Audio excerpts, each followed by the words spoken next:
Student, class 11, subject chemistry, chapter classification of element and periodicity in properties. Dear student, today we are going to study the periodic properties of element. Dear student, अभी तक हम लोगों ने Mendeleev periodic table और Mendeleev periodic table का description और उसके की डिस्क्रिप्टिव स्टडी हमने परफॉर्म करी। हमने दोनों पीरियोडिक टेबल में एक फैशन देखा। क्या देखा कि जब हम अक्रॉस किसी पीरियड में या किसी ग्रुप में अप से डाउन या डाउन से अप की ओर मूव करते हैं, तब हमें ये देखने को मिलता है कि बहुत सारी प्रॉपर्टीज़ एक निश्चित इंटरवल के बाद अपने आप को रिपीट करती हैं, और यह प्रॉपर्टीज़ में रिपीट होने की जो टेंडेंसी है, ये पीरियोडिसिटी कहलाती है। डियर स्टूडेंट, किसी भी एलिमेंट्स की दो तरह की प्रॉपर्टीज़ होती हैं। पहली है इंडिविजुअल एटम की प्रॉपर्टीज़ और दूसरी ग्रुप ऑफ एटम की प्रॉपर्टीज़। मीन्स ऐसी प्रॉपर्टीज़ जो इंडिविजुअल एटम्स पे डिपेंड करती हैं, जैसे वैलेंसी, एटॉमिक और ionic radii, ionisation enthalpy, electronegativity और इलेक्ट्रॉन गेन एंथैल्पी। ये प्रॉपर्टीज़ किसी भी इंडिविजुअल एटम्स की होती हैं और ये डायरेक्टली रिलेटेड होती हैं उस एटम में इलेक्ट्रॉनों का कॉन्फ़िगरेशन किस तरह से हुआ है, या उसके बैलेंस इलेक्ट्रॉन किन किन ऑर्बिटल में क्लासिफाइड या कॉन्फ़िगरेट किए गए हैं। और कुछ प्रॉपर्टीज़ ग्रुप ऑफ एटम्स की होती हैं। ग्रुप ऑफ एटम्स की प्रॉपर्टीज़ जैसे melting point, boiling point, density, atomic volume, ये बल्क प्रॉपर्टीज़ हैं। ये इनडायरेक्टली रिलेटेड होती हैं ग्रुप ऑफ एटम से और इनडायरेक्टली रिलेटेड होती हैं उन एटम्स में इलेक्ट्रॉनों के कॉन्फ़िगरेशन से। सो डियर स्टूडेंट, हमने ये जाना कि एलिमेंट्स या एटम्स की दो तरह की प्रॉपर्टीज़ होती हैं। कुछ प्रॉपर्टीज़ डायरेक्टली इलेक्ट्रॉनिक कॉन्फ़िगरेशन से रिलेटेड होती हैं, जिन्हें इंडिविजुअल एटम की प्रॉपर्टी कहा जाता है, जैसे वैलेंसी, एटॉमिक और ionic radii, ionisation enthalpy, electron gain enthalpy या इलेक्ट्रोनेगेटिविटी। कुछ प्रॉपर्टी ग्रुप ऑफ एटम्स से रिलेटेड होती हैं, जो कि इनडायरेक्टली इलेक्ट्रॉनिक कॉन्फ़िगरेशन से रिलेटेड या कंसर्न होती हैं, और इन्हें ग्रुप ऑफ एटम्स की प्रॉपर्टीज़ के नाम पे जाना जाता है। ग्रुप ऑफ एटम्स की प्रॉपर्टीज़ में melting point, boiling point, density, atomic volume जैसी बल्क प्रॉपर्टीज़ को शामिल किया जाता है। इस तरह से यदि हम इसे कंक्लूड करें तो एटम की कुछ प्रॉपर्टीज़ डायरेक्टली उसमें इलेक्ट्रॉन कॉन्फ़िगरेट किए गए इलेक्ट्रॉनों के कॉन्फ़िगरेशन से रिलेटेड होती हैं, जिसे इंडिविजुअल एटम प्रॉपर्टी कहा जाता है, जबकि कुछ प्रॉपर्टीज़ ग्रुप ऑफ एटम्स से रिलेटेड होती हैं और ये प्रॉपर्टीज़ इनडायरेक्टली इलेक्ट्रॉनिक कॉन्फ़िगरेशन से रिलेटेड होती हैं। सो अपन कह सकते हैं कि ऐसी प्रॉपर्टीज़ जो डायरेक्टली या इनडायरेक्टली एटम या एलिमेंट के इलेक्ट्रॉनिक कॉन्फ़िगरेशन से रिलेटेड होती हैं, ऐसी प्रॉपर्टीज़ में जब हम किसी ग्रुप में अप से डाउन की ओर या डाउन से अप की ओर मूव होते हैं, या किसी पीरियड में लेफ़्ट से राइट या राइट से लेफ़्ट की ओर मूव होते हैं, तब इन प्रॉपर्टीज़ में रेगुलर ग्रेडेशन या रेगुलर चेंज देखने को मिलता है, और सर्टेन गैप के बाद ये प्रॉपर्टीज़ अपने आप को रिपीट करती हैं, और इसलिए इन्हें पीरियोडिक प्रॉपर्टीज़ कहा जाता है। सो डियर स्टूडेंट, अब हम इन सभी प्रॉपर्टीज़ को सेपरेटली स्टडी करने जा रहे हैं। तो पहली है atomic radii, means size of atom. Dear student, किसी एटम का साइज़ उसकी एटॉमिक रेडियाइस के थ्रू इवॉल्व किया जाता है। ये बहुत ही इम्पॉर्टेंट प्रॉपर्टी है, क्योंकि बहुत सारी फिजिकल और केमिकल प्रॉपर्टीज़ एटम की साइज़ मीन्स एटम की रेडियस से रिलेटेड होती हैं।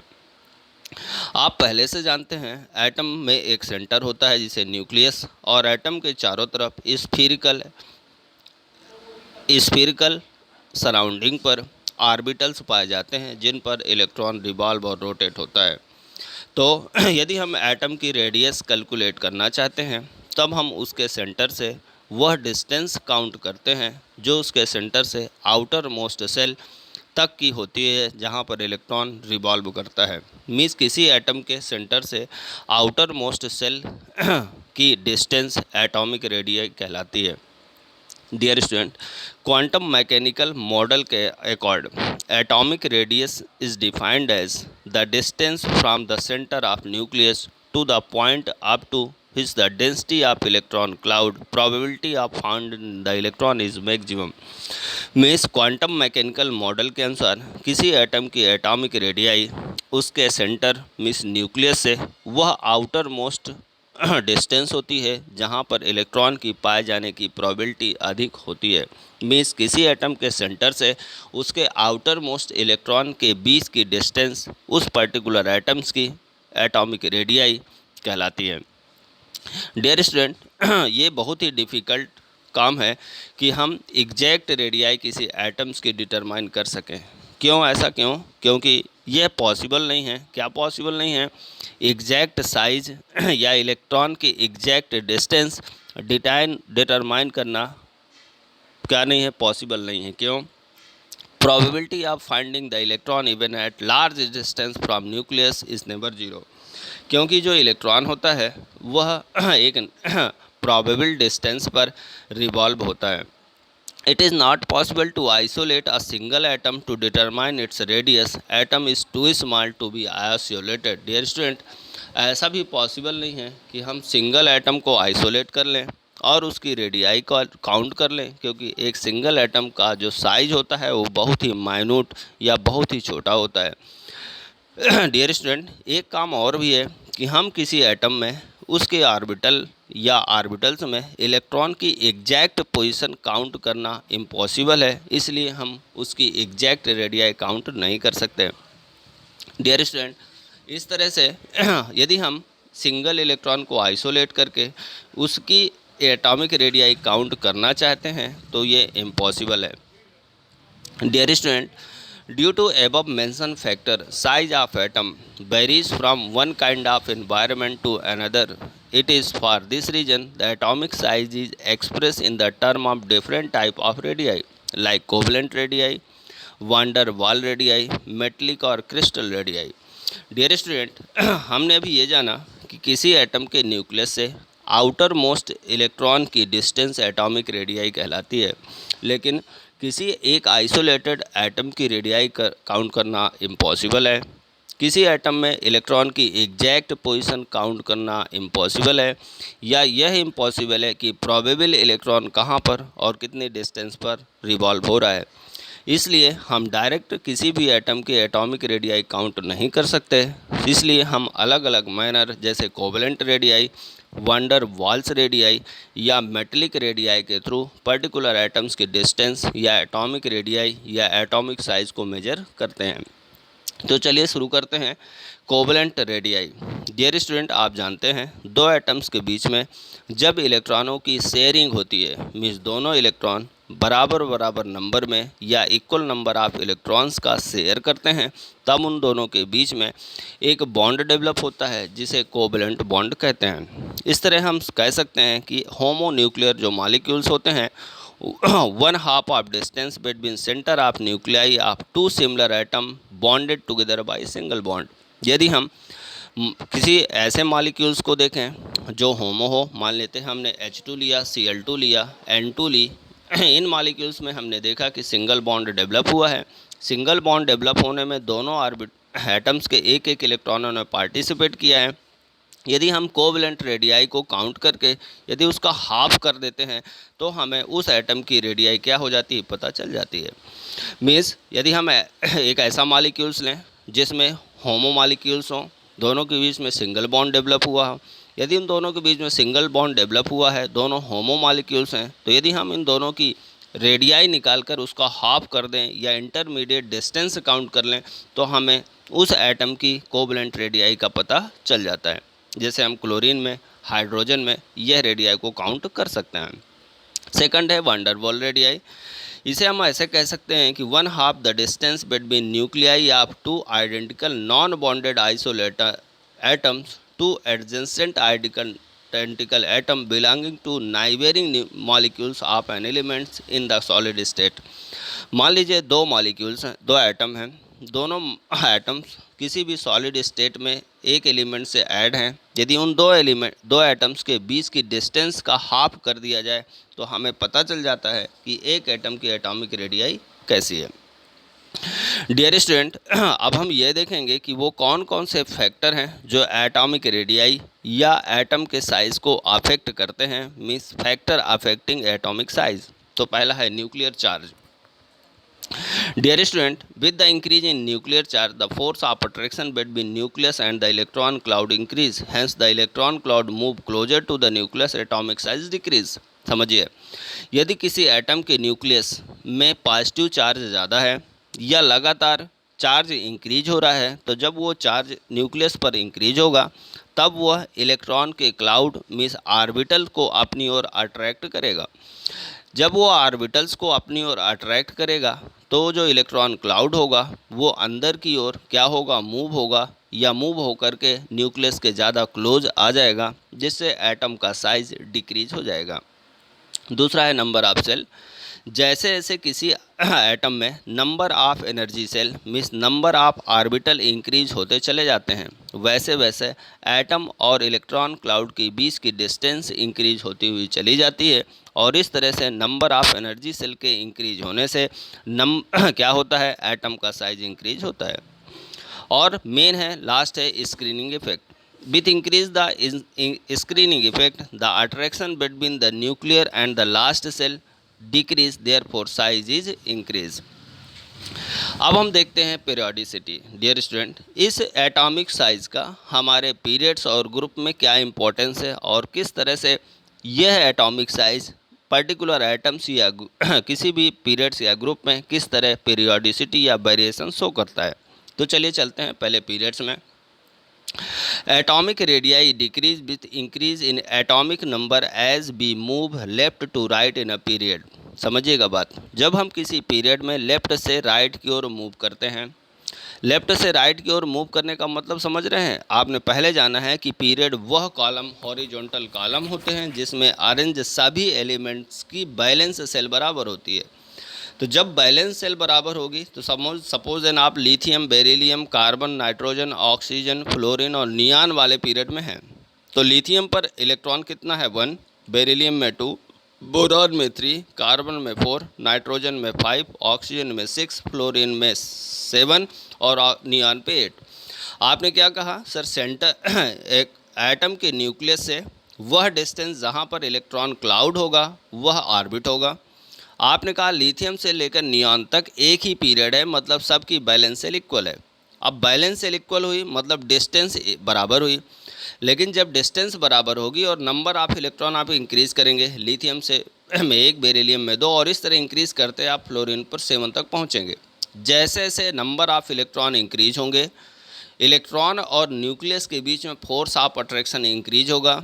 जब फोर्स ऑफ अट्रैक्शन इंक्रीज होगा तब एटॉमिक रेडियाई डिक्रीज होगी, और जब एटॉमिक रेडियाई डिक्रीज होगी तो इसका रिजल्ट क्या होगा, रिजल्ट ये होगा कि न्यूक्लियस एटम को टाइटली पैक करेगा, अधिकतर मैक्सिमम फोर्स ऑफ अट्रैक्शन काज होगा, इलेक्ट्रॉन टाइटली अटैच हो जाएगा, इलेक्ट्रॉन को रिलीज़ करना क्या हो जाएगा, कठिन हो जाएगा। और जब इलेक्ट्रॉन को रिलीज़ करना कठिन होगा इसका मतलब इलेक्ट्रॉन को गेन करना सरल होगा, इसका मतलब नॉन मेटलिक कैरेक्टर क्या होगा, इंक्रीज होगा। तो यदि इसे कंक्लूड किया जाए तो हम देखें कि जो साइज ऑफ एल्काइली मेटल है वो लार्जेस्ट है अपने पीरियड में, जो साइज ऑफ हैलोजन है वो स्मॉलेस्ट है अपने पीरियड में, और जो इनर्ट गैसेस हैं वो लार्जर हैं किससे, अदर हैलोजन से। तो समझिए, जब हम किसी पीरियड में लेफ़्ट से राइट की ओर मूव करते हैं तो अब आप क्या कह रहे हैं सर, एटॉमिक रेडियाई इंक्रीज नहीं होती।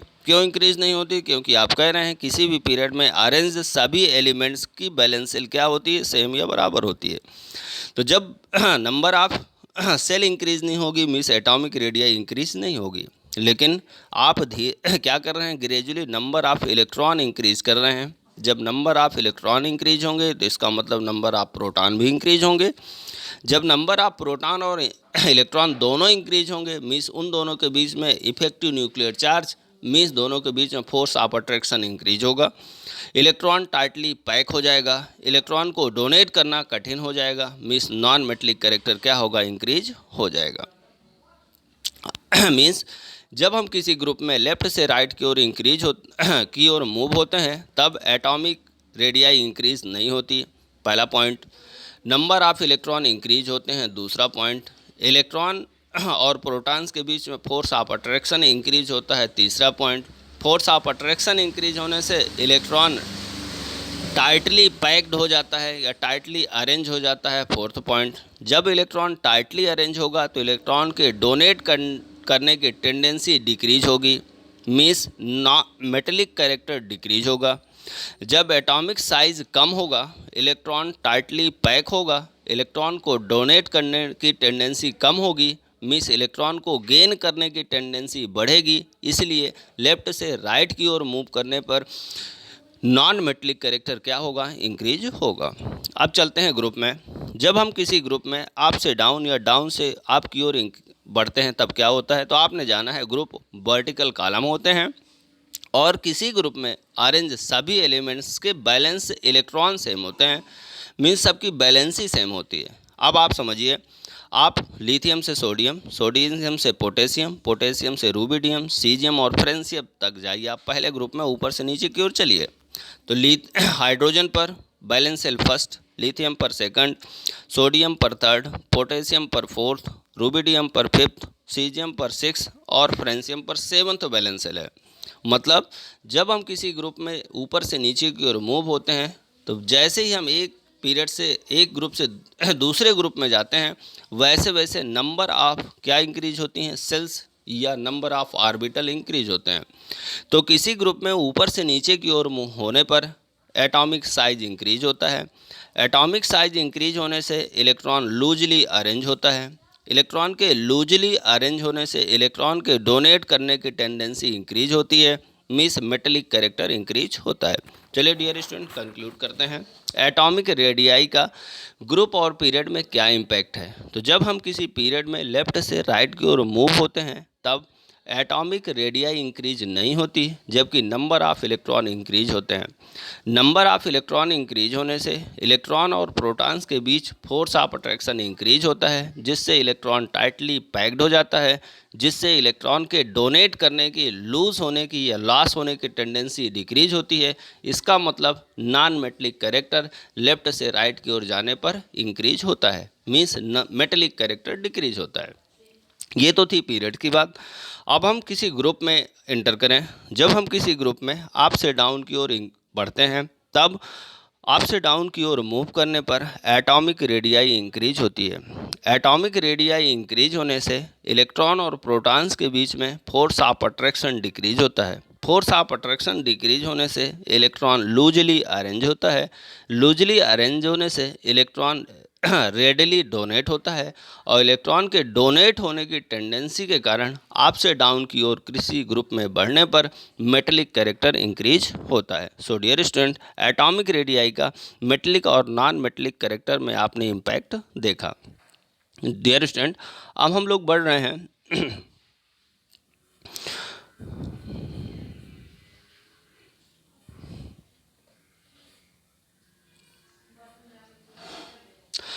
Ionic radii.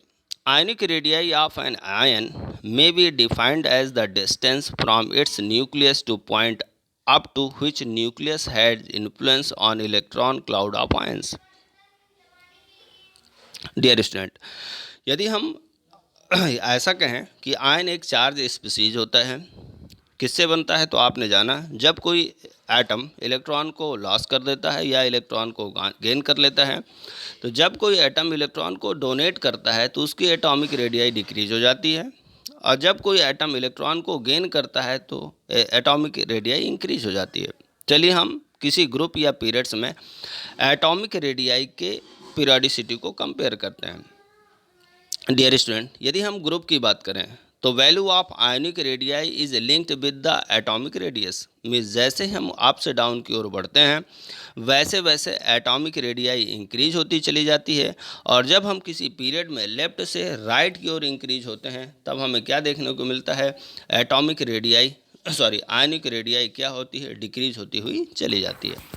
नेक्स्ट वन है आयोनाइजेशन एंथैल्पी या आयोनाइजेशन पोटेंशियल। मीन्स किसी भी न्यूट्रल एटम को इलेक्ट्रॉन को गेन कराकर या इलेक्ट्रॉन को लूज कराकर, मीन्स जब कोई इलेक्ट्रिकल न्यूट्रल एटम इलेक्ट्रॉन को गेन कर लेता है तब वो निगेटिव चार्ज पार्टिकल में बदलता है, और जब इलेक्ट्रॉन को वो डोनेट कर देता है तब वह पॉजिटिव चार्ज पार्टिकल में बदलता है। इस तरह किसी इलेक्ट्रिकल न्यूट्रल एटम्स को आयंस में चेंज करने के लिए जो हमारी नीड या रिक्वायरमेंट होती है minimum energy amount of energy की, जिससे वह एटम इलेक्ट्रॉन को लूज कर देता है या इलेक्ट्रॉन को गेन करके पर्टिकुलर चार्ज पार्टिकल में बदल जाता है, वह उसकी आयोनाइजेशन एंथैल्पी कहलाती है। मीन्स किसी इलेक्ट्रिकल न्यूट्रल एटम को चार्ज पार्टिकल में बदलने के लिए जो भी requirement minimum amount of energy की होती है वह उसकी आयोनाइजेशन एंथैल्पी कहलाती है।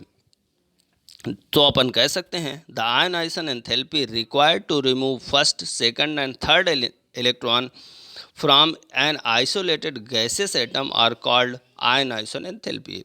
अब हम लोग आयोनाइजेशन एंथैल्पी किस किस पर डिपेंड करेगी, तो पहला एटम का साइज कैसा है। यदि एटम का साइज बड़ा है तो आयोनाइजेशन एंथैल्पी कम होगी। न्यूक्लियर चार्ज ज़्यादा है तो आयोनाइजेशन एंथैल्पी ज़्यादा होगी। Penetration effect of electron, screening effect और शील्डिंग इफेक्ट ऑफ, इन सभी बातों पर क्या डिपेंड करेगी, हमारी डिपेंड करेगी आयोनाइजेशन एंथैल्पी। चलिए अब पीरियोडिक टेबल पर आयोनाइजेशन एंथैल्पी के वेरिएशंस को समझने की कोशिश करते हैं। डियर स्टूडेंट, आयोनाइजेशन एंथैल्पी जब हम किसी पीरियड में लेफ्ट से राइट की ओर बढ़ते हैं तब ऑलरेडी आयोनाइजेशन एंथैल्पी इंक्रीज होती है। क्यों? तो फिर से वही आंसर, जब हम किसी पीरियड में लेफ्ट से राइट की ओर मूव करते हैं तब, तो डियर स्टूडेंट हमने ये जाना कि जब हम किसी पीरियड में लेफ्ट से राइट की ओर मूव होते हैं तब एटॉमिक रेडियाई डिक्रीज होती है। जब एटॉमिक रेडियाई डिक्रीज होगी, इसका रीज़न क्या है, इफेक्टिव न्यूक्लियर चार्ज इंक्रीज हो रहा है। क्यों? क्योंकि आप लगातार नंबर ऑफ इलेक्ट्रॉन इंक्रीज कर रहे हैं, लेकिन एटॉमिक रेडियाई इंक्रीज ना करने के कारण इलेक्ट्रॉन टाइटली पैक हो रहा है, इसलिए उसे वहाँ से निकाल कर बाहर करना या इलेक्ट्रॉन को गेन कराना क्रिटिकल काम है। इसलिए हमें ज़्यादा से ज़्यादा एनर्जी देनी पड़ती है, जिससे वो आयंस में चेंज होता है। जबकि जब हम ग्रुप में आपसे डाउन की ओर बढ़ते हैं एटॉमिक रेडियाई इंक्रीज होती है। एटॉमिक रेडियाई इंक्रीज होने से इलेक्ट्रॉन लूजली अरेंज होता है, इलेक्ट्रॉन को आइसोलेट करना सरल होता है, इसलिए आयोनाइजेशन एंथैल्पी डिक्रीज होती हुई चली जाती है। इस तरह से हमने देखा कि जब हम किसी पीरियड्स में सपोज देन लिथियम बेरिलियम से आगे की ओर बढ़ते हैं तो आयोनाइजेशन एंथैल्पी क्या होगी, इंक्रीज होगी। बेरिलियम से बोरान की आगे की ओर बढ़ेंगे तो आयोनाइजेशन एंथैल्पी इंक्रीज होगी। बोरान कार्बन से आगे नाइट्रोजन की ओर बढ़ेंगे तो क्या होगी, एटॉमिक साइज डिक्रीज होगा तो आयोनाइजेशन एंथैल्पी इंक्रीज होगी। इसी तरह जब हम ग्रुप में बढ़ते हैं तो ग्रुप में अप से डाउन की ओर बढ़ने पर नंबर ऑफ सेल इंक्रीज होंगी। नंबर ऑफ सेल इंक्रीज होने से इलेक्ट्रॉन लूजली अरेंज होगा, और जब इलेक्ट्रॉन लूजली अरेंज होगा तो उसे निकालना सरल काम होगा, वो जल्दी ही गैसेस स्टेज में पहुंचेगा, और इस तरह से आयोनाइजेशन एंथैल्पी लगातार डिक्रीज होती हुई चले। Dear student, next periodic properties electron gain enthalpy. समझिएगा बात, हम ऑलरेडी ये देख चुके हैं कि जब किसी एटम से इलेक्ट्रॉन को रिमूव किया जाता है तब वह न्यूट्रल एटम कैटायन में क्या हो जाता है, चेंज हो जाता है। मीन्स जब किसी एटम्स के द्वारा इलेक्ट्रॉन को एब्जॉर्ब किया जाता है तो जिस तरह वह इलेक्ट्रॉन को रिलीज़ करने में, इलेक्ट्रॉन रिलीज होने में उसने एनर्जी को गेन किया था, उसी तरह जब वो इलेक्ट्रॉन को रिसीव करेगा तब वो एनर्जी को एब्जॉर्ब करेगा। मीन्स ऐसा कहा जाए, किसी एटम से इलेक्ट्रॉन को यदि रिमूव कराने के लिए हमने एनर्जी उसे दी है तो जब वो रिसीव होगा इलेक्ट्रॉन तो उसके द्वारा वह एनर्जी एब्जॉर्ब कर ली जाएगी। मीन्स वह अमाउंट ऑफ एनर्जी जो किसी भी एटम में इलेक्ट्रॉन गेन करने के लिए रिक्वायर्ड होती है, वह minimum amount of energy electron gain enthalpy के नाम पर जानी जाती है। So we can say that electron gain enthalpy is equal to the change in enthalpy when a isolated gaseous atom accept an electron to form a monovalent anion. Means वह minimum amount of energy जिस energy को absorb करके कोई monovalent atom एक electron को accept करता है और एन आयंस में चेंज हो जाता है, मीन्स किसी भी एटम्स को इलेक्ट्रॉन गेन करके एनायन में चेंज होने के लिए वह मिनिमम अमाउंट ऑफ एनर्जी जो उसके द्वारा रिसीव की जाती है वह उसकी इलेक्ट्रॉन गेन एंथैल्पी कहलाती है। Generally the energy release during the process more negative is the electron gain enthalpy. The magnitude of electron gain enthalpy indicate how tightly an extra electron is bounded to an atom. Negative value of electron gain enthalpy indicate that an extra electron is strongly bound, while a less negative value indicate that extra or a new electron is weakly bound. Dear student, यदि हमें किसी electron को gain कराने में higher energy देनी पड़ती है, इसका मीन्स ये हुआ कि इलेक्ट्रॉन स्ट्रांगली बाउंड है उस सेल में। यदि हमें उस इलेक्ट्रॉन को गेन कराने में मिनिमम एनर्जी देनी पड़ती है, इसका मतलब यह इंडिकेशन देता है कि एक्स्ट्रा या जो न्यू इलेक्ट्रॉन उसके द्वारा गेन किया गया है वो वीकली बाउंडेड है। डियर स्टूडेंट, यह जो बाउंडेशन की ट्रिक है कि वो टाइटली बाउंड है या लूजली बाउंड है, स्ट्रांगली बाउंड है या वीकली बाउंड है, यह एलिमेंट के नेचर पर डिपेंड करता है। यह इस बात पर भी डिपेंड करता है कि रिएक्शन एक्सोथर्मिक होगी या एंडोथर्मिक होगी। But for few elements such as noble gases the electron gain enthalpy has a positive value because the extra electron has to be placed in the next higher principal quantum energy level which disturb the stable electronic configuration of noble gases। सिर्फ noble gases ही हैं जिनकी electron gain enthalpy की value positive है। क्यों? क्योंकि जो electron gain किया जाएगा वो अगली सेल पर क्या किया जाएगा, लिया जाएगा। अब देखते ये हैं कि इलेक्ट्रॉन गेन एंथैल्पी मीन्स जब किसी एलिमेंट्स के द्वारा कोई एटम्स के द्वारा इलेक्ट्रॉन को गेन किया जाता है या रिसीव किया जाता है और वो निगेटिव चार्ज आयंस में बदलता है, तो उसको निगेटिव चार्ज आयन में बदलने के लिए जो भी एनर्जी कंज्यूम की जाती है या रिलीज़ की जाती है वो इस इलेक्ट्रॉन गेन एंथैल्पी कहलाती है। इलेक्ट्रॉन गेन एंथैल्पी उस एटम्स के nuclear charge, size of atom, electronic configuration इन पर डिपेंड करती है। Means electron gain enthalpy depend करती है न्यूक्लियर चार्ज पर। इलेक्ट्रॉन गेन एंथैल्पी ज़्यादा निगेटिव होगी जब न्यूक्लियर चार्ज इंक्रीज होता हुआ चला जाएगा। Atom of size of atom increase the distance between nucleus and last shell receive electron increase as a result incoming electron feels less attraction bye the nucleus, hence the electron gain enthalpy become less negative. Means ऐसा atom जिनका size बड़ा है, जब उनमें electron gain किया जाएगा तो वह न्यूक्लियस से कम टाइटली पैक होगा, जिससे जो वैल्यू निकलेगी इलेक्ट्रॉन गेन एंथैल्पी की वो लेस निगेटिव होगी। अब हम इलेक्ट्रॉन गेन एंथैल्पी की पीरियोडिसिटी देखते हैं किसी ग्रुप या पीरियड में। अब अपन चलते हैं variation down in a group. जब हम किसी ग्रुप में अप से डाउन की ओर मूव करते हैं तब जो इलेक्ट्रॉन गेन एंथैल्पी होती है वो लेस निगेटिव होती हुई चली जाती है। रीजन आप समझ रहे हैं। अभी हमने डिस्कस किया कि यदि एटम का साइज़ ज़्यादा है तब इलेक्ट्रॉन लूजली अरेंज होगा, मीन्स वह लेस निगेटिव वैल्यू कंज्यूम करेगा इलेक्ट्रॉन गेन एंथैल्पी के फॉर्म में। तब अब इसे यहाँ समझते हैं। जब हम किसी ग्रुप में सपोज देन हम फ्लोरीन, क्लोरीन, ब्रोमीन, आयोडीन और एस्टाइटिन वाले ग्रुप में मूव हो रहे हैं अप से डाउन की ओर। जब हम अप से डाउन की ओर मूव होते हैं तो एटम का साइज लगातार इंक्रीज होता है, एटॉमिक रेडियाई इंक्रीज होती है, इलेक्ट्रॉन लूजली अरेंज होता है। उसी तरह जब हम ग्रुप में अप से डाउन की ओर मूव होंगे, एटॉमिक साइज इंक्रीज होने से इलेक्ट्रॉन इजीली एब्जॉर्ब होगा और इलेक्ट्रॉन गेन एंथैल्पी की वैल्यू लेस निगेटिव होती हुई चली जाएगी। लेकिन जब हम किसी पीरियड में लेफ़्ट से राइट की ओर मूव होते हैं तो जो इलेक्ट्रॉन गेन एंथैल्पी है वो लगातार ज़्यादा निगेटिव होती हुई चली जाती है। तो इसका आंसर आपको पहले दिया जा चुका है। जब हम किसी पीरियड में लेफ़्ट से राइट की ओर मूव होते हैं तब number of shell means energy level increase नहीं होती। Number of energy shell increase ना होने से, नंबर ऑफ इलेक्ट्रॉन के इंक्रीज होने से इफेक्टिव न्यूक्लियर चार्ज बढ़ता है, इलेक्ट्रॉन टाइटली अरेंज हो जाता है और इस टाइटली अरेंज इलेक्ट्रॉन सेल में जब न्यू इलेक्ट्रॉन एंटर कराना होता है तो हमें ज़्यादा निगेटिव एनर्जी उसे कंज्यूम करानी पड़ती है, जिससे इलेक्ट्रॉन उसके द्वारा गेन किया जाता है। ये टर्म्स निकल कर बाहर आते हैं। Electron gain enthalpy of noble gases is positive. क्यों पॉजिटिव होती है? क्योंकि no tendency to accept additional electron due to their stable configuration. Noble gases का कॉन्फ़िगरेशन NH2NP6 टाइप का है। ये इलेक्ट्रॉन को गेन या रिसीव नहीं कर सकती हैं, इसलिए जब इन्हें इलेक्ट्रॉन रिसीव करना होता है तो हमें ज़्यादा से ज़्यादा एनर्जी आउटसोर्स के फॉर्म में इन्हें देनी पड़ती है। मीन्स अब सेकंड आता है halogen. Halogen have large negative value of electron gain enthalpy. क्यों? क्योंकि इनका लार्जेस्ट इफेक्टिव न्यूक्लियर चार्ज है। अब इफेक्टिव न्यूक्लियर चार्ज को बारे में जान लें। आपने कहा सर एक न्यूक्लियस होता है, न्यूक्लियस पर पॉजिटिव चार्ज आयन पाए जाते हैं। वो पॉजिटिव चार्ज आयन किसके कारण प्रोड्यूस होते हैं? नंबर ऑफ इलेक्ट्रॉन्स के कारण। तो जब आप एटॉमिक रेडियाई इंक्रीज नहीं करते, एटॉमिक रेडियाई इंक्रीज नहीं हुई, लेकिन आपने नंबर ऑफ इलेक्ट्रॉन इंक्रीज किए, तो जब नंबर ऑफ इलेक्ट्रॉन इंक्रीज करेंगे तो नंबर ऑफ प्रोटॉन्स भी इंक्रीज होंगे। जैसे जैसे नंबर ऑफ इलेक्ट्रॉन इंक्रीज होंगे वैसे वैसे नंबर ऑफ प्रोटॉन्स इंक्रीज होंगे, दोनों के बीच में फोर्स ऑफ अट्रैक्शन इंक्रीज होगा। इसलिए ये फोर्स ऑफ अट्रैक्शन कहाँ पर इंक्रीज होगा? न्यूक्लियस पर इंक्रीज होगा, और इसे ही इफेक्टिव न्यूक्लियर चार्ज कहा जाता है।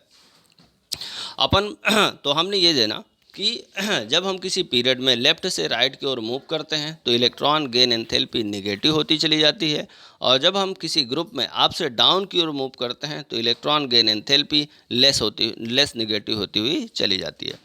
ये भी देखा कि जो इनर्ट गैसेस हैं इनकी इलेक्ट्रॉन गेन एंथैल्पी पॉजिटिव होती है। क्यों? क्योंकि जब इनके द्वारा इलेक्ट्रॉन गेन किया जाता है तब वो इनकी बैलेंस सेल में न जाकर उसके आउटर मोस्ट सेल या न्यू सेल पर जाता है, इसलिए इलेक्ट्रॉन गेन एंथैल्पी की वैल्यू क्या होती है? इलेक्ट्रॉन गेन एंथैल्पी की वैल्यू पॉजिटिव होती है। Next one, we are going to study the next periodic property electronegativity. It's a important term. It is defined as the relative tendency of an element to attract the shared pair of electron a covalent bonded to itself। समझिए इसे। मान लेते हैं हम दो elements लेते हैं, पहला हाइड्रोजन एटम, दूसरा हाइड्रोजन एटम। दोनों एटम्स के बीच में एक एक इलेक्ट्रॉनों का शेयर किया गया और दोनों के बीच में एक बॉन्ड डेवलप हुआ जो कि इलेक्ट्रॉनों की शेयरिंग से हुआ है, और बनने वाला बॉन्ड कोवेलेंट बॉन्ड कहलाया।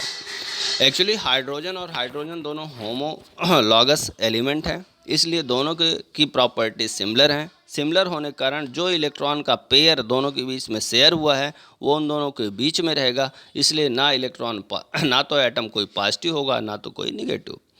लेकिन सपोज देन यही कोवेलेंट बॉन्ड हमारे द्वारा HCl के बीच में परफॉर्म कराया जाए। हाइड्रोजन एक इलेक्ट्रॉन, क्लोरीन एक इलेक्ट्रॉन, दोनों एक एक इलेक्ट्रॉन का शेयर करते हैं और दोनों के बीच में एक कोवेलेंट बॉन्ड बनता है। लेकिन यहाँ पर क्या देखने को मिलता है कि हाइड्रोजन और क्लोरीन के बीच में जो एक एक electron means pair of electron share हुआ है, उस इलेक्ट्रॉन के पेयर को क्लोरीन अपनी ओर अट्रैक्ट करता है। यह अट्रैक्ट करने की टेंडेंसी जो है कौन से इलेक्ट्रॉन को? वह पेयर ऑफ इलेक्ट्रॉन जो क्लोरीन और हाइड्रोजन के बीच में शेयर हुआ है, उस शेयरिंग के कारण क्लोरीन और हाइड्रोजन के बीच में कोवेलेंट बॉन्ड बना है। लेकिन क्लोरीन क्या करता है? उस पेयर ऑफ इलेक्ट्रॉन को अपनी ओर अट्रैक्ट करता है, और यह जो अट्रैक्ट करने की टेंडेंसी है इसी को नाम देते हैं इलेक्ट्रोनेगेटिविटी। सो रिलेटिव प्रॉपर्टी यह एक रिलेटिव प्रॉपर्टी है जो दो या दो से अधिक एटम्स में बीच में देखने को हमें मिल रही है। ये रिलेटेड है दो या दो से अधिक एलिमेंट्स के बीच में। तो यदि हम इलेक्ट्रोनेगेटिविटी को काउंट करना चाहते हैं तो हमें दो या दो से अधिक एलिमेंट्स और उनके एटम्स को आपस में कंपेयर करना पड़ता है, और इस कंपेयरिंग से हमें पता चलता है कि कोई एलिमेंट्स इलेक्ट्रॉन पेयर को कितनी तेज़ी से अपनी ओर अट्रैक्ट कर रहा है। Dear student, from we can predict the influence of various factor of electronegativity means जो इलेक्ट्रोनेगेटिविटी होती है यह एक टेंडेंसी होती है जो किसी मॉलिक्यूल्स में प्रेजेंट एटम्स के द्वारा उस पेयर ऑफ इलेक्ट्रॉन को अपनी ओर अट्रैक्ट किया जाता है। डियर स्टूडेंट, यह प्रॉपर्टीज़ बॉन्ड बनाने वाले एटम्स के बीच में देखने को मिलती है, और यह इस बात पर डिपेंड करती है कि उन एलिमेंट्स उन एटम्स में कौन कौन से एटम बॉन्ड बनाने में पार्टिसिपेट कर रहे हैं। इसे एक्सपेरिमेंट के थ्रू मेजर्ड नहीं किया जा सकता। It is a number having no unit, और ये एक ऐसा डिजिट होता है जिसकी कोई यूनिट नहीं होती। क्यों यूनिट नहीं होती? क्योंकि इसमें दो या दो से अधिक एटम्स जो मॉलिक्यूल्स के फॉर्म में बाउंडेड होते हैं, जिनके बीच में कोवैलेंट बॉन्ड डेवलप हुआ होता है, उन कोवैलेंट बॉन्ड के फॉर्म में जो इलेक्ट्रॉन पेयर शेयर हुआ होता है उसको कितना अट्रैक्ट किया जाता है, ये attraction position is also known as the electronegativity. चलिए इलेक्ट्रोनिगेटिविटी की टेंडेंसी को देखते हैं। तो इलेक्ट्रोनिगेटिविटी जैसा फैक्टर दो फैक्टर्स के द्वारा कंट्रोल होता है। पहला साइज ऑफ एटम और सेकंड है effective nuclear charge. Dear student, ऐसा देखा जाता है कि यदि एटम का साइज छोटा है और उस पर नंबर ऑफ इलेक्ट्रॉन ज़्यादा हैं तो वह उसकी इलेक्ट्रोनिगेटिविटी मैक्सिमम देखने को मिलेगी। जैसे हम किसी पीरियड में जब हम लेफ्ट से राइट की ओर जा रहे थे तो जो राइट साइड पर एलिमेंट्स क्लासीफाई किए गए थे उनका एटॉमिक साइज छोटा और नंबर ऑफ इलेक्ट्रॉन ज़्यादा थे, इस कारण से उनकी इलेक्ट्रोनिगेटिविटी ज़्यादा थी। सेकंड है effective nuclear charge. Effective nuclear charge का मतलब है किसी भी एटम्स के न्यूक्लियस और आउटर मोस्ट इलेक्ट्रॉन के बीच में लगा हुआ फोर्स ऑफ अट्रैक्शन। आपने क्या देखा, पीरियड में एक ही पीरियड में अरेंज सभी एलिमेंट्स की बैलेंस सेल इक्वल है। अब बैलेंस सेल इक्वल है मीन्स एटॉमिक रेडियाई इक्वल है, लेकिन जैसे जैसे हम इलेक्ट्रॉन इंक्रीज करते चले जाते हैं वैसे ही इलेक्ट्रॉन और प्रोटॉन्स के बीच में फोर्स ऑफ अट्रैक्शन इंक्रीज होता हुआ चला जाता है। Means effective nuclear charge increase होता हुआ चला जाता है और इससे इलेक्ट्रोनिगेटिविटी इंक्रीज होती हुई चली जाती है। चलिए अब पीरियड्स और ग्रुप की बात करते हैं। जब हम किसी पीरियड में लेफ्ट से राइट की ओर मूव होते हैं तो लगातार इलेक्ट्रोनिगेटिविटी इंक्रीज होती हुई चली जाती है। यह इलेक्ट्रोनिगेटिविटी इंक्रीज क्यों होती है? क्योंकि लगातार इफेक्टिव न्यूक्लियर चार्ज इंक्रीज होता है और एटॉमिक रेडियाई डिक्रीज होती है। मीन्स जब हम किसी पीरियड में लेफ्ट से राइट की ओर मूव करते हैं तो उस पीरियड के एलिमेंट्स की एटॉमिक रेडियाई डिक्रीज होती है और नंबर ऑफ इलेक्ट्रॉन इंक्रीज होने से इफेक्टिव न्यूक्लियर चार्ज इंक्रीज होता है। इन दो फैक्टर्स के कारण, किसके कारण? एटॉमिक रेडियाई डिक्रीज होने से और इफेक्टिव न्यूक्लियर चार्ज इंक्रीज होने से किसी पीरियड में लेफ्ट से राइट की ओर जाने पर इलेक्ट्रोनिगेटिविटी इंक्रीज होती है। इसका मतलब हुआ नॉन मेटलिक कैरेक्टर इंक्रीज होता है। अब अपन चलते हैं ग्रुप में। जब हम किसी ग्रुप में अप से डाउन की ओर मूव होते हैं तब न्यूक्लियर जो एटॉमिक रेडियाई है वो इंक्रीज होगी और इफेक्टिव न्यूक्लियर चार्ज डिक्रीज होगा। इन दोनों कंडीशन पर जब एटॉमिक रेडियाई डिक्रीज होगी और इफेक्टिव न्यूक्लियर चार्ज भी डिक्रीज होगा तब ऑलरेडी इलेक्ट्रॉन को अट्रैक्ट करने की टेंडेंसी मीन्स इलेक्ट्रोनिगेटिविटी भी क्या होगी? डिक्रीज होती हुई चली जाएगी। अब अपन चलते हैं नेक्स्ट टर्म में और that is the valency. Dear student, it is the important term, that is the valency. Valency is the combining capacity of an element with hydrogen or halogen or double the number of oxygen atom when it's combined with these element। Means किसी element की combine होने की capacity ही उसकी valency कहलाती है। यदि कोई atom hydrogen से या हाइड्रोजन से रिएक्शन कर रहा है या कोई एलिमेंट ऑक्सीजन से रिएक्शन कर रहा है तो वह हाइड्रोजन या हाइड्रोजन से रिएक्शंस करने पर 1 और ऑक्सीजन से रिएक्शन करने पर वो डबल वैलेंसी शो करता है। इसे यदि हम सिंपल वर्ड में कहें तो किसी एटम की वह आउटर मोस्ट सेल जिससे इलेक्ट्रॉनों के इंटरेक्शन से बॉन्ड डेवलप होते हैं और केमिकल रिएक्शन परफॉर्म होती है, वह सेल बैलेंस सेल कहलाती है। मीन्स किसी भी एटम की वह आउटर मोस्ट सेल जहाँ से इलेक्ट्रॉन बॉन्ड बनाने में पार्टिसिपेट करते हैं वह सेल बैलेंस सेल, उस पर पाए जाने वाले इलेक्ट्रॉन बैलेंस इलेक्ट्रॉन, और एक समय पर उस आउटर मोस्ट सेल पर प्रेजेंट जितने भी इलेक्ट्रॉन हैं वो बॉन्ड बनाने में कितने इलेक्ट्रॉन पार्टिसिपेट कर रहे हैं वह नंबर ऑफ इलेक्ट्रॉन उसकी वैलेंसी कहलाता है। Means chemical properties of element usually depend upon the number of electron present in the outermost cell of their atom. The electron present in the outermost cell that is also called valence cell or called the valence electron। Means किसी भी atoms की outer most shell जिसके द्वारा वो bond बनाता है या chemical reactions को परफॉर्म करता है उनमें कितने इलेक्ट्रॉन प्रेजेंट होते हैं और जितने इलेक्ट्रॉन एक समय पर बॉन्ड बनाने में पार्टिसिपेट करते हैं वो उसकी वैलेंसी कहलाती है। Dear student, s block elements की वैलेंसी एक या दो होती है। पी ब्लॉक एलिमेंट्स की वैलेंसी 8 माइनस मीन्स 1 2 3 4 5 6 हो सकती है। डी ब्लॉक की वैलेंसी मैक्सिमम 5 और एफ ब्लॉक की मैक्सिमम वैलेंसी कितनी हो सकती है? 7 हो सकती है।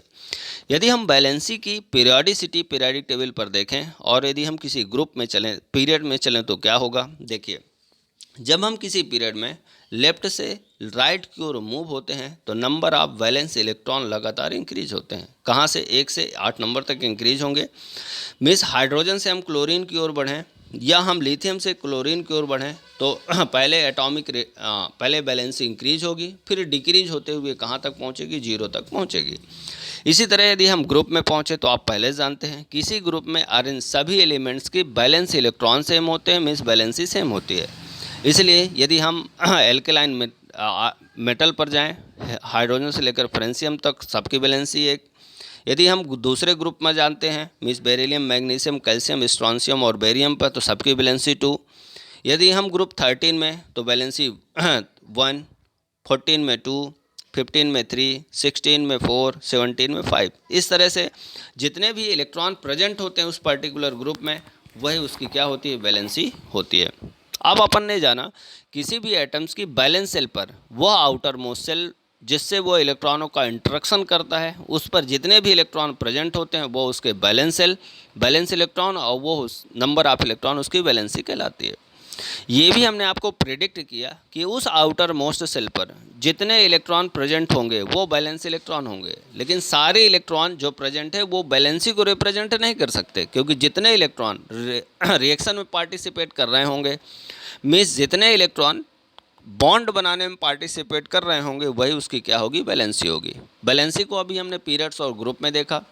एक ग्रुप में आयरन सभी एलिमेंट्स की बैलेंसी क्या होती है? समान होती है। क्यों? क्योंकि ये रूल ही है कि एक ग्रुप में जितने भी एलिमेंट्स अरेंज किए जाएंगे सबकी बैलेंस सेल में नंबर ऑफ इलेक्ट्रॉन समान होंगे, सिमिलर होंगे, और सेम होने के कारण इनकी बैलेंसी भी क्या होगी? सेम होगी। अब आते हैं oxidation state. Oxidation state of an element is a particular compound gives the charge acquired by its atom on the basis of electronegativity consideration from the other atom in the molecules। Means oxidation state क्या है? 8 elements means 8 electron gain या receive करने के बाद वो neutral हो जाता है पर्टिकुलर एटम्स। तो वह कोई भी एटम न्यूट्रल होने के लिए, स्टेबल होने के लिए जितने इलेक्ट्रॉनों को गेन करता है या जितने इलेक्ट्रॉनों को रिसीव करता है या जितने इलेक्ट्रॉनों को डोनेट करता है, मीन्स किसी एटम्स के द्वारा रिसीव या गेन किए गए इलेक्ट्रॉनों का वह नंबर जिनको रिसीव या लॉस करके वह स्टेबल फॉर्म में आ जाता है, वह उसकी ऑक्सीडेशन स्टेट कहलाती है। जैसे हाइड्रोजन 1 इलेक्ट्रॉन को गेन करेगा और न्यूट्रल हो जाएगा, जबकि क्लोरीन भी 1 इलेक्ट्रॉन को गेन करेगा और न्यूट्रल हो जाएगा, लेकिन दोनों की कंडीशन अलग अलग है। हाइड्रोजन 1 इलेक्ट्रॉन को डोनेट कर और क्लोरीन 1 इलेक्ट्रॉन को रिसीव करके न्यूट्रल होगा। ऑक्सीजन और मैग्नीशियम की बात करें तो ऑक्सीजन 2 इलेक्ट्रॉनों को डोनेट करेगा तब जा कर के वो न्यूट्रल होगा या स्टेबल होगा, जबकि ऑक्सीजन 2 इलेक्ट्रॉनों को गेन करेगा तब जाकर क्या होगा? न्यूट्रलिटी देखने को मिलेगी। इस तरह से डियर स्टूडेंट हमने डिफरेंट पीरियोडिक प्रॉपर्टीज़ और पीरियोडिक फंक्शन की हमने लोगों ने अभी क्या करी? स्टडी करी। अब पहुंचते हैं anomalous properties of second period elements. जो हमारा सेकंड पीरियड है, lithium, beryllium, boron, carbon, oxygen, nitrogen, fluorine और नियॉन, या anomalous means adverse property show करता है। डियर स्टूडेंट, हमने पहले डिस्कस किया कि जो एलिमेंट एस और पी ब्लॉक एलिमेंट्स से रिलेटेड हैं उन्हें रिप्रेजेंटेटिव एलिमेंट्स कहा जाता है। क्यों? क्योंकि इस ग्रुप से जो भी एलिमेंट बिलोंग करते हैं उन सब की प्रॉपर्टीज सिमिलर होने देखने को मिलती हैं। इन्हें रिप्रेजेंटेटिव एलिमेंट्स क्यों कहा गया एस और पी ब्लॉक एलिमेंट्स को? क्योंकि इन ग्रुप में जो पहला एलिमेंट रखा गया है वो पहला एलिमेंट्स अदर एलिमेंट से पूरी तरह सिमिलरिटी शो करता है, इसलिए इन्हें रिप्रेजेंटेटिव एलिमेंट्स कहा जाता है। इसका मतलब ये हुआ कि first element show anomalous behaviour from other number of group, it is due to the following reason. लेकिन हमने बाद में क्या देखा कि जो सेकंड ग्रुप का पहला एलिमेंट है वो अपने ग्रुप के अदर एलिमेंट से क्या शो करता है? एबनॉर्मलिटी शो करता है। केमिकल और फिजिकल प्रॉपर्टीज़ में डिफरेंस शो करता है, और ये डिफरेंस ही एनामलस प्रॉपर्टी कहलाता है उस पहले रिप्रेजेंटेटिव एलिमेंट्स का। आखिर ये क्यों प्रोड्यूस होती है? It is due to following reason. पहला मीन्स एस और पी ब्लॉक एलिमेंट्स में जो पहला एलिमेंट रखा गया है उसका साइज बहुत छोटा है, small size of atom. Second, large charge और radius. Second, high electronegativity, no availability of d orbital in their valence cell.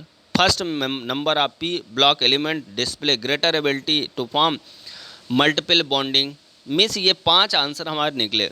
Means जितने भी रिप्रेजेंटेटिव एलिमेंट हैं उनका जो पहला एलिमेंट है वो अदर एलिमेंट से डिफरेंस शो करता है। क्यों? क्योंकि पहले एलिमेंट का साइज छोटा है, उसका चार्ज ज़्यादा है, वो हाई इलेक्ट्रोनेगेटिव एलिमेंट है, उसमें डी ऑर्बिटल एब्सेंट है, और वो मल्टीपल बॉन्ड बनाने की एबिलिटी रखता है। इस कारण से वो अदर एलिमेंट के साथ क्या करता है? एबनॉर्मल बिहेवियर शो करता है। लास्ट वन चलते हैं, diagonal relationship. Important terms, diagonal relationship.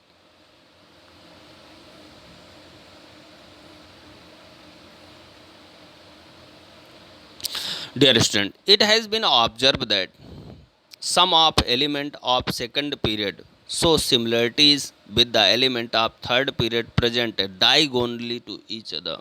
Dear student, क्या देखा गया कि जो हमारा सेकंड पीरियड है उस सेकंड पीरियड का जो एलिमेंट है वह थर्ड पीरियड के एलिमेंट जो कि उससे डायगोनल फॉर्म में, जैसे लिथियम मैग्नीशियम के साथ, बेरिलियम एल्यूमिनियम के साथ, बोरान सिलिकॉन के साथ, क्या शो करता है? डिफरेंट फिजिकल और केमिकल प्रॉपर्टीज़ में सिमिलरिटी शो करता है। जैसे लिथियम रिसेम्बलेंस शो करता है मैग्नीशियम से, बेरिलियम रिसेम्बलेंस शो करता है एल्यूमिनियम से।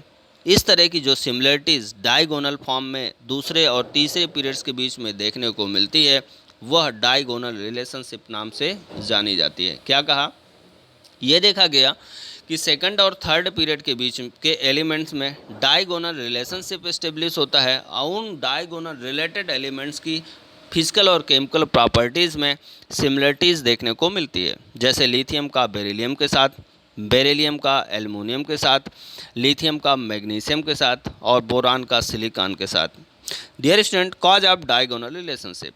Dear student, electronegativity increase on moving along the period from left to right, while electropositivity of the element increase on descending in a group.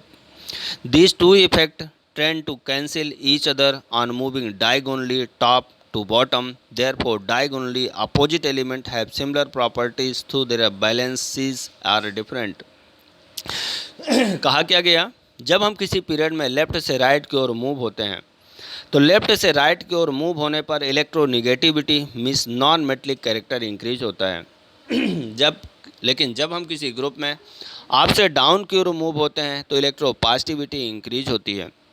Means in दो factor के कारण period में electronegativity और group में electropositivity increase होने से valency अलग अलग होने के बावजूद भी थर्ड और सेकंड पीरियड के बीच डायगोनल रिलेशनशिप एस्टेब्लिश होता है। डियर स्टूडेंट,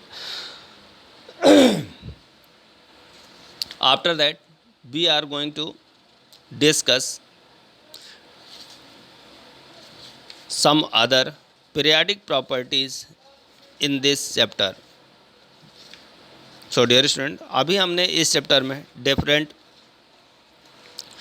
पीरियाडिक प्रॉपर्टीज़ और उनमें डेवलप होने वाले ट्रेंड्स की स्टडी करी। ये देखा किस तरह से इलेक्ट्रोनेगेटिविटी, इलेक्ट्रोपॉजिटिविटी या आयनिक रेडियाई, एटॉमिक रेडियाई किस तरह क्या शो करती है पीरियोडिसिटी। डियर स्टूडेंट, आज के चैप्टर में हम लोगों ने पीरियोडिसिटी की स्टडी करी। इनमें इम्पॉर्टेंट क्या है? इम्पॉर्टेंट है इन टर्म्स को की स्टडी करना। जैसे आपने कहा कि सर इलेक्ट्रोनेगेटिविटी क्या है, तो आपने इसे दूसरी तरह से हमने डिफाइन किया, किसी एक एटम्स की इलेक्ट्रोनेगेटिविटी आइसोलेटेड फॉर्म में कैलकुलेट नहीं की जा सकती। तो कैसे कैलकुलेट की जा सकती है? दो एटम्स के बीच में जब तक बॉन्ड नहीं बनेगा हम दोनों के बीच में बनने वाले बॉन्ड को कंपेयर नहीं करेंगे तब तक हम इलेक्ट्रोनिगेटिविटी को काउंट नहीं कर सकते। तो अपन कह सकते हैं कि इलेक्ट्रोनिगेटिविटी की कोई यूनिट नहीं होती। क्यों? क्योंकि हम दो एलिमेंट्स को आपस में कंपेयर करते हैं और ये देखते हैं कि जो दो एलिमेंट्स जिनके बीच में कोवैलेंट बॉन्ड डेवलप हुआ है उसमें शेयर्ड या पेयर्ड इलेक्ट्रॉन को कौन सा एलिमेंट्स अपनी ओर ज़्यादा अट्रैक्ट कर रहा है, और इसको हम पॉलिंग स्केल के थ्रू क्या कर सकते हैं, कैलकुलेट कर सकते हैं। मीन्स इलेक्ट्रोनिगेटिविटी कंपेयर की जाती है डिफरेंट एलिमेंट्स के बीच में नंबर ऑफ न्यूमेरिकल स्केल्स के द्वारा, और यह न्यूमेरिकल स्केल जिसके द्वारा इलेक्ट्रोनिगेटिविटी काउंट या मेजर की जाती है वो वाइडली यूज स्केल है इलेक्ट्रोनिगेटिविटी मेजर करने वाला, जिसे हम नाम देते हैं Pauling scale. Pauling scale of electronegativity is based on excess bond energies. मीन्स दो एटम हैं, दोनों आपस में बॉन्ड डेवलप करेंगे, तो उस एटम जिस पर बॉन्ड एनर्जी ज़्यादा होगी वो हेट्रोपोलर बॉन्ड बनाएगा, और इसके थ्रू हम क्या मेजर कर सकते हैं, पॉलिंग स्केल के थ्रू हम उन दोनों के बीच में डेवलप हुई इलेक्ट्रोनिगेटिविटी को क्या कर सकते हैं, केयर कर सकते हैं। एक और वर्ड आया था, what is the difference between electron gain enthalpy and electronegativity. Electron gain enthalpy का मतलब है जब कोई एटम आइसोलेटेड एटम इलेक्ट्रॉन को गेन करता है तो उसे कितनी एनर्जी की रिक्वायरमेंट होती है। ये एक आइसोलेटेड एटम की प्रॉपर्टी है, इसे एब्सोल्युटली काउंट किया जा सकता है, इसे एक्सपेरिमेंट से मेजर किया जा सकता है। लेकिन इलेक्ट्रोनिगेटिविटी एक टेंडेंसी है एक मॉलिक्यूल्स में जिसमें दो या दो से अधिक एटम जो आपस में इलेक्ट्रॉन को पेयर को शेयर करते हैं, उनके कंपैरेटिव रिजल्ट होता है उनकी बॉन्ड एनर्जी का। ये एक बॉन्डेड एटम्स की प्रॉपर्टी है, ये डिपेंड करती है डेवलप होने वाले बॉन्ड पर, इसे एक्सपेरिमेंट से मेजर नहीं किया जा सकता और इसकी कोई यूनिट नहीं होती। Thank you, have a nice day.